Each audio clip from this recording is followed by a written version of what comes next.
ನಾನು ಸಚಿವ ಸ್ಥಾನದ ಆಕಾಂಕ್ಷಿ ಅಂದ್ರು ಉಮಾಶ್ರೀ. ಕಾಂಗ್ರೆಸ್ಗೆ ಸಿದ್ದರಾಮಯ್ಯ ಮುಖ್ಯ, ಕಿಡಿ ಹೊತ್ತಿಸಿದ ಮಾಜಿ ಸಚಿವ ರಾಜಣ್ಣ.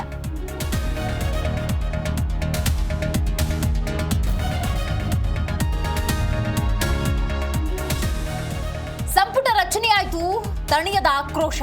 ಶಾಸಕ ಹಾರಿಸ್ ಬೆಂಬಲಿಗರಿಂದ ಪ್ರೊಟೆಸ್ಟ್. ದಿನೇಶ್ ಗುಂಡೂರಾವ್ ಬೇಸರದ ಮಾತು.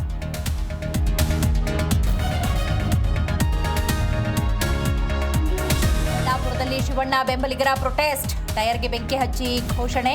ಬಾಗೇಪಲ್ಲಿಯಲ್ಲಿ ಸುಬ್ಬಾರೆಡ್ಡಿ ಬೆಂಬಲಿಗರ ಧರಣಿ.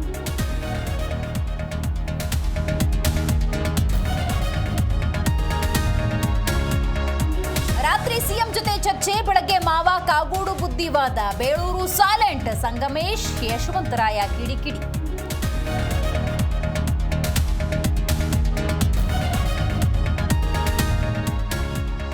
ತ್ರಿಷಾ ಬಗ್ಗೆ ಉದಯನಿಧಿ ಅವಹೇಳನ ಮಾತು. ಮನೆಯಲ್ಲೇ ಉದಯನಿಧಿ ಸ್ಟಾಲಿನ್ ಬಂಧನ. ಡಿಎಂಕೆ ಕಣ್ಣೀರು, ಟಿವಿಕೆ ಕಾರ್ಯಕರ್ತರು ಖುಷ್.